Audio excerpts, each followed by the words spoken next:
Governor గారు ప్రసంగం గడిచిన 8 నెలల్లో ఈ ప్రభుత్వం ఏం చేసింది, భవిష్యత్తులో ఏం చేయబోతా ఉంది, అభివృద్ధి సంక్షేమ కార్యక్రమాలని దిశ దశ ఇచ్చినందుకు గవర్నర్ గారికి ధన్యవాదాలు అధ్యక్ష.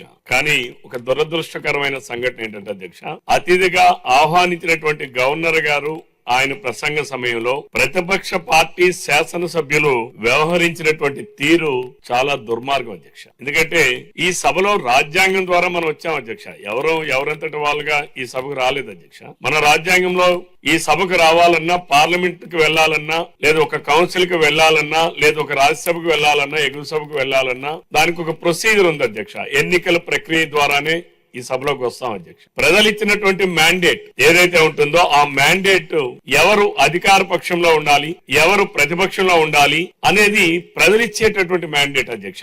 ప్రజలు జగన్మోహన్ రెడ్డి గారికి ప్రతిపక్ష స్థానంలో కూడా ఉండడానికి అర్హత లేనటువంటి వ్యక్తిగా ప్రజలు భావించి ప్రజలు మ్యాండేట్ ఇవ్వకపోతే ఈరోజు అసెంబ్లీ లోపలికి వచ్చి ప్లే కార్డులు ప్రదర్శించి మమ్మల్ని ప్రతిపక్ష పార్టీగా గుర్తించండి, నన్ను ప్రతిపక్ష నాయకుడిగా గుర్తించండి అని మాట్లాడడం, గగ్గోలు పెట్టడం ఇది చాలా దుర్మార్గం అధ్యక్ష. అంటే రాజ్యాంగాన్ని అపహాస్యం చేయడం అధ్యక్ష. ఇది అంటే ప్రజలు ఇచ్చినటువంటి మ్యాండేట్ ని కూడా అపహాస్యం చేయడం అధ్యక్ష. ఇది